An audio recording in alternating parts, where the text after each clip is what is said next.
All right. Okay. Our next guest is from Essentia and Nellie Camero. Nice to have you, Nellie. Thank you. It's good to be here. I actually don't want to spend a lot of time talking because I have Alfred Hernandez as our lead outreach case manager who could tell you a little bit more concretely about what he does in his job.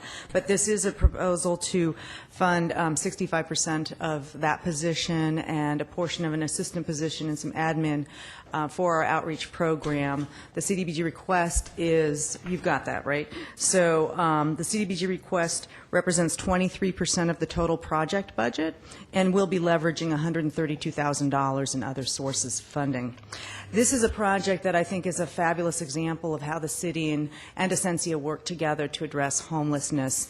It's also a really critical program to, I think, alleviate pressure on other city departments, including Parks and Rec, Library, Fire, and the Police Department. And we work very closely with them to address issues of homelessness on the streets of Glendale. Is Alfred back there? Okay, yeah, Alfred is here. What I wanted to do is introduce Alfred Hernandez. He is our lead case manager. He has 7 years' experience of working with people on the streets. He's a certified substance abuse counselor and experienced in working with people with mental illness. And in talking to him, you'll understand that it's a particular kind of skill that it takes to do the street outreach program, and he does it very well. So you have a couple of stories. Morning, sirs. Nice to have you. Morning. I got a couple of stories I would like to share with you guys regarding our outreach program. And first of all, this morning we had an incident this morning with a female, and we've been trying to keep the park cleared of out of the homeless people drinking there. So we're trying to keep all these people off the park. So we've been asking them to do that. So this morning we went out there, and there was one female laying on the grass, asleep, covered up in some blankets. I tried to talk to her, and she just cursed at me, wouldn't get up. And then Yvette shows up, and Yvette's trying to talk to her. And she jumped up, threw the blankets off, started threatening us, a lot of vulgar language. She lunged at Yvette. I kind of got in the middle. The police department was called. She was 5150. So this is just the mental health aspect of the people that we deal with regarding that. Another story I want to share real quick is I was doing outreach, and I ended up going to Betty Davis Park. I found a veteran. He served from 57 to 61 in the Navy, and started talking to him. He had a lot of medical issues there, and I ended up calling 911. Paramedics got there, took him to the hospital. I gave him my card. But 8 days later, he calls me and wanted to know if we could help him. So I started doing outreach with him.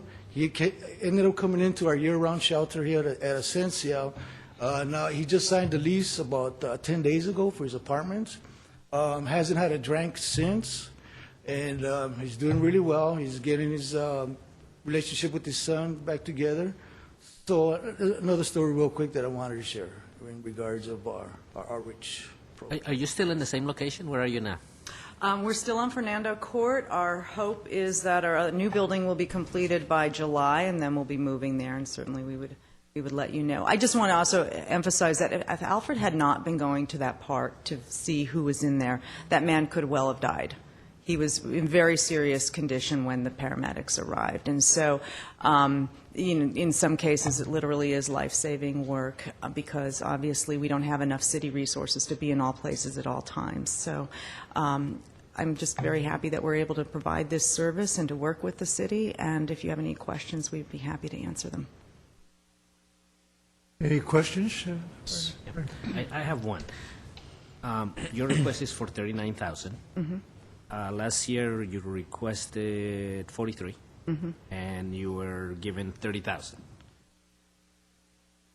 If you were to get 30,000 or less, how would you manage that? And would it even help?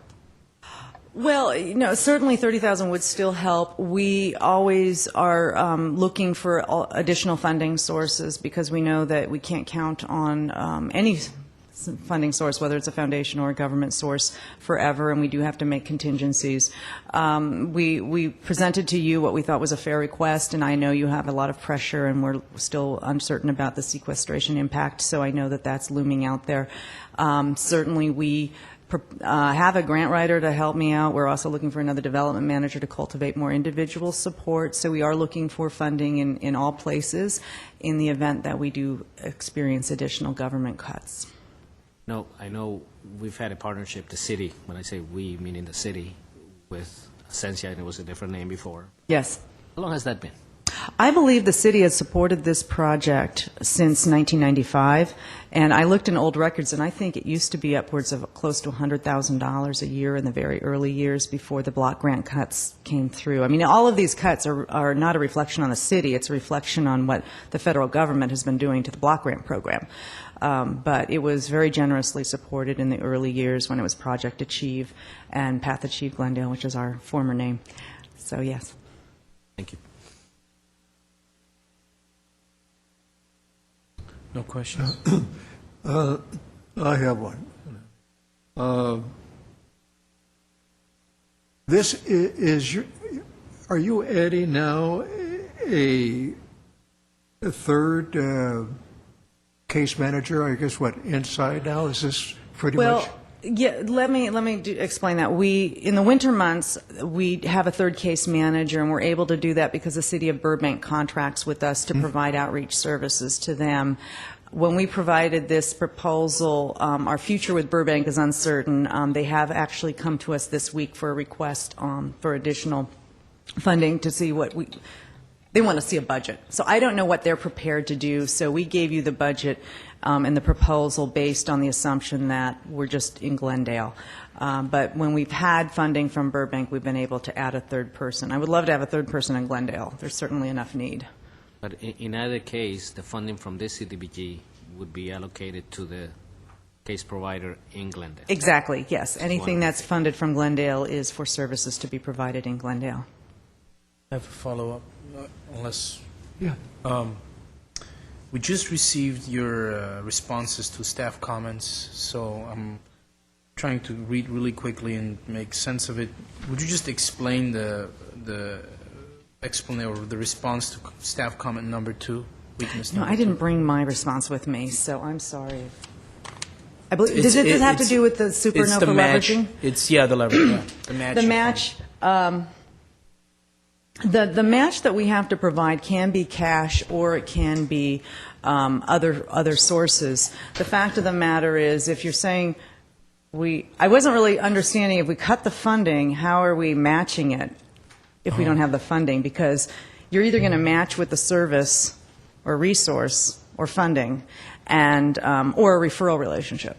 Mm-hmm. So the reason I was sort of strong about responding to that is that that we don't have unless we find a different kind of funding stream, this would be a matched position, and the funding for that position would be a cash match to the project. So I really wasn't understanding the reviewer's comment about it. It was sort of a non sequitur in my mind. So a cash meaning donations to the organization?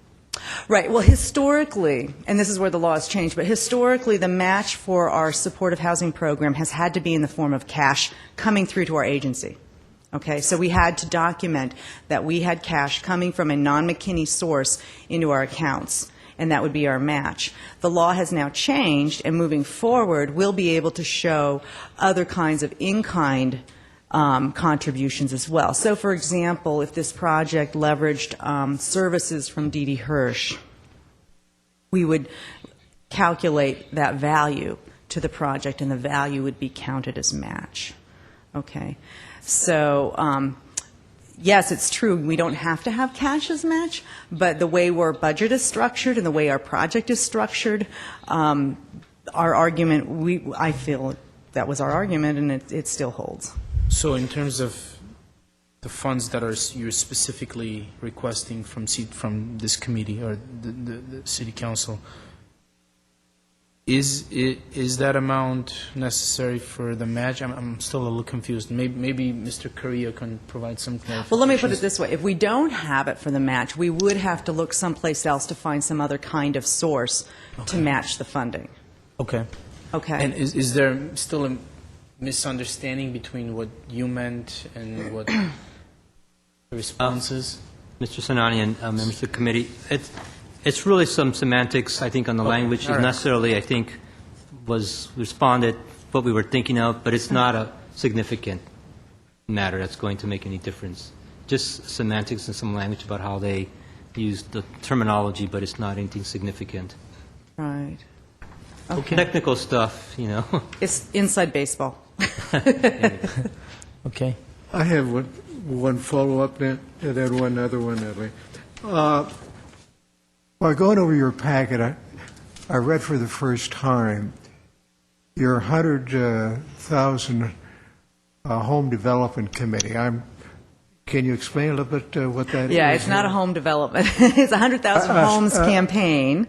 Oh, Yeah, okay. yeah. So the 100,000 homes campaign is a national effort to house 100,000 vulnerable people who are homeless. I think it's moved out to July 2014, but it's a national campaign. Glendale is a participant in this campaign. If you remember back in May of 11 or 10, 2010 already. We were up at 4 o'clock in the morning, 3 mornings in a row, interviewing people. And what we were doing is a vulnerability study to understand their risk of dying on the streets, basically. And what it does is it gives us an index to prioritize the most vulnerable people who are homeless in our community and move them into housing.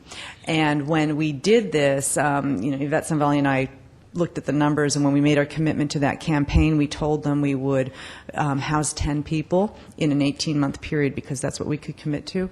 It's been longer than that, but we've housed 41.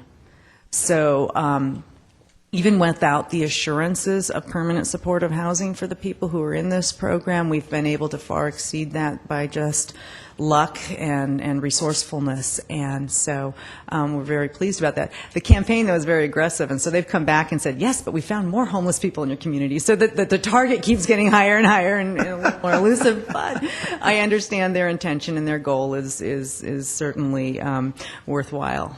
Mm-hmm. One other one I have here is the veterans. I know you have many counselors there. Do you have, because of the increase of veterans that you're finding on the streets now, do you have a veterans counselor?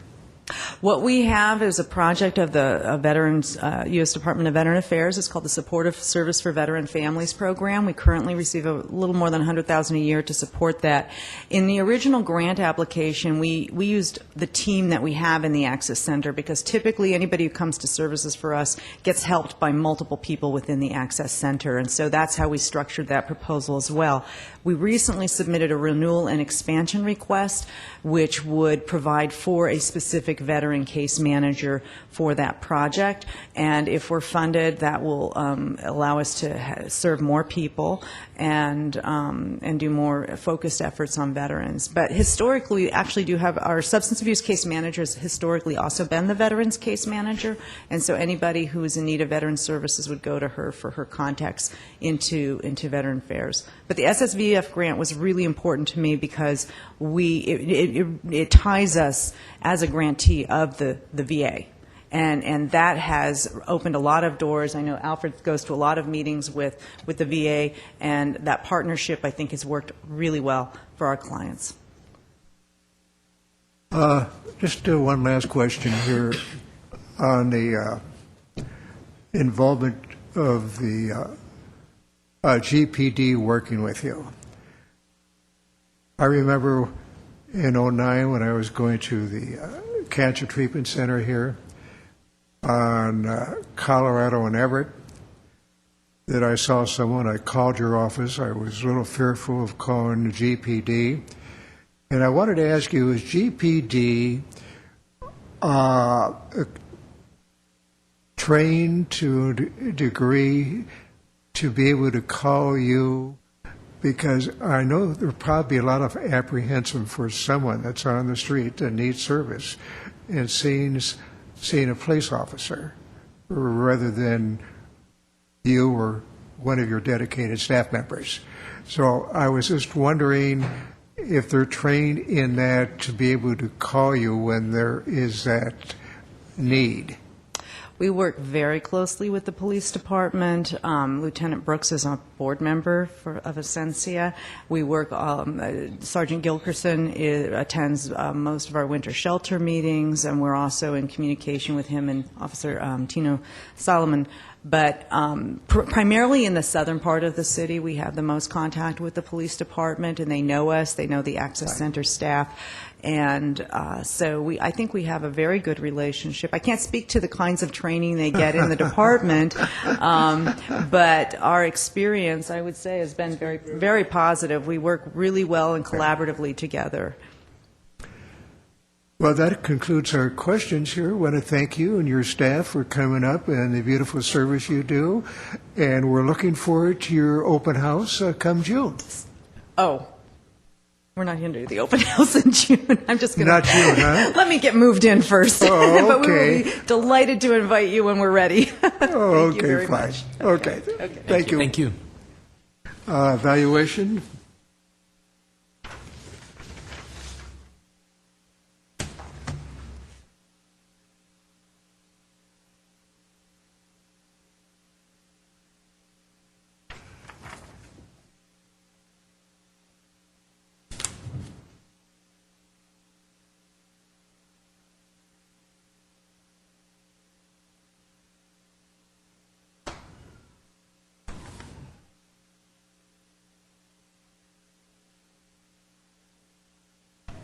Okay. Rosie goes to Wall Street. Okay. Denise?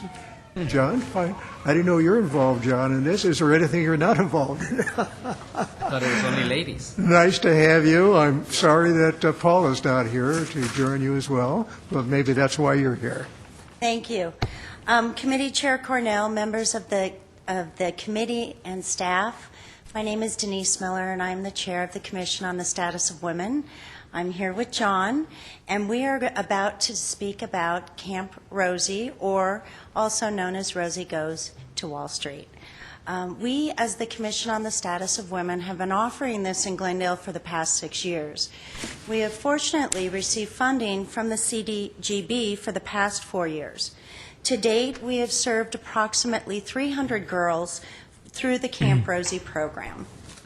Camp Rosie was developed for young women and girls between the ages of 12 and 18, particularly from low-income immigrant families within the city. Last year, over 70% of the girls were from extremely low to low-income families, and 80% of these girls were Glendale residents. Camp Rosie is a signature program of our commission, and it is truly unique and provides a holistic approach to equipping at-risk girls in Glendale with the tools they need to be successful, self-reliant, and confident individuals in the future. A few key components of our program include the foundation of financial literacy. They learn about banking, budgeting, the concept of credit, and investing. Another component is relationships, where we help the girls to have better relationships with themselves, identify what a healthy relationship looks like, teach the girls how to really look for the warning signs of dating violence, and the cycle of domestic violence and what to look for. Another component of Camp Rosie is health. We focus on fitness and nutrition. They go through some self-defense training classes. They take CPR. The other aspects are that there's exposure to non-traditional careers. We have a visit from our local college to our local college campus to gain exposure and to learn about possibilities beyond high school. And for the first time this year, a third field trip is being added to the curriculum to send the girls to the Glendale Fire Department training facility so they can see firsthand what it takes to become a firefighter. Camp Rosie is free to all participants. No one is turned away, and no one has ever been turned away. Collaboration is crucial for us in delivering Camp Rosie to the community. We collaborate with many organizations to get this job done, to gain referrals. These groups include the Glendale Youth Alliance, the Door of Hope, the Glendale Unified School District, the PTA, the Glendale Police Department, the Glendale fire department. Namely, within the police department, that group is the STAR program. John is actually going to provide more of the details on the financials. And If I may ask you a question first. Of all the girls that you provide services to, what's the ethnicity percentages, roughly? Good morning, members of the CDBG Commission. I don't know what the ethnicity membership is. That's not what the basis of the program is for. The program is intended to serve represented low-income and very low-income individuals from our local schools. At least a majority of them come from our local schools. A minimum of them have to come, about 60%, I believe, have to come from there. Primarily, those students come from the 91205 area code, zip code, my apologies, which is typically our lowest income neighborhoods, and the three high schools are Hoover, Glendale, and Daly. So the participation of the students would primarily be representative of the various different ethnicities within that group. We also have a large number of the students or the youth that are referred to by our Glendale Youth Alliance. So it's primarily the membership or the participation of the people in those programs that we serve. And don't get me wrong, I understand that that's not the focus. It's not, which is why I'm asking the question, because a lot of these programs should reflect the community at large. So that was where my interest was coming from. I can respond that in attending last year and looking around the room and meeting with the girls, it was a variety of different backgrounds. Poverty really doesn't discriminate, and there was someone from every ethnic group. I have information on the program. If there's questions, I'd be happy to provide them. More of a comment than a question.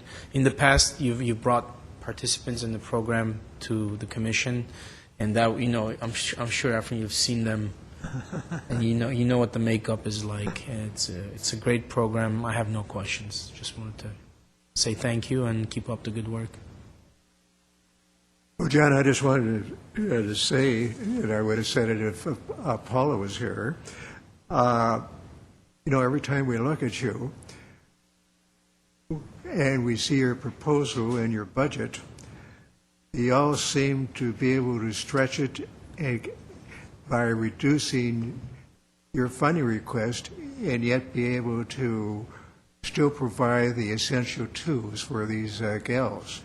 So our hats are off to you for that. It's good management. I see that's why they have you from the city manager's office on that end. You started out with, I think, 14, and then you went to, I think, 11, then to 10, and now you're down to 500, and still get the essential tools for the gals to provide this core leadership values and not reduce the training that is so essential for them. So you very, very good job on that part. Very good. If I may, I wanted to say something earlier. Over the description of the different skills that you teach the girls, the first one I think is so important, and it's something that unfortunately most of us don't do, and that's teach financial skills. Think about investing and all of those things that we learn much later in life, and so I think it's a very unique thing that you're doing. Thank you. If I may just add one thing, to your point, I think we owe a great debt of gratitude to the people that work with us, the various different folks that help us with our curriculum. They're the ones that truly allow us to continue to reduce the amount of funding requests that we have, because they haven't raised their rates in quite a while, and there is a number of things that we continue to get in kind from the various different organizations we work with. And to your question earlier with respect to the ethnicity breakdown, while I gave you the general answer of what the ethnicities are, really representative of the people that our schools serve, in our proposal we actually had represented that it was 45% Armenians, 30% Latinos, 90% Asian Pacific Islanders, 3% European Americans, and 2% African Americans. That's representative of demographics in our schools. Which reflects our community. There you go. Is there anyone in your city manager's office that's not involved in this, John? No, and I have to say, Ms. Powers would have been here today. Christine Powers is who you guys have seen every Yeah. year for the last several years. She actually had surgery this morning, and she's out. She's doing well. And she did call, true story, she did call right before this meeting and said, I think I can make it, or at least I could sit in the front of the audience, which we said, yeah, we're pretty sure you're not going to be okay sitting there. So. You guys are doing a great job. Thank you. Thank you. Thank you. I don't have any cards up here that I was handed by the recording secretary, but this is the segment now for public comments. You don't have to get a card. If you'd like to come to the podium, if you have any constructive comments that you'd like to make, you're certainly most welcome to do so at this time.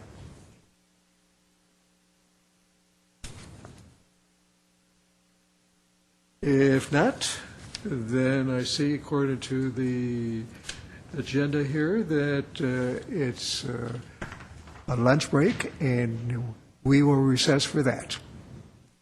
And we'll be back here at 1:15. Okay, thank you.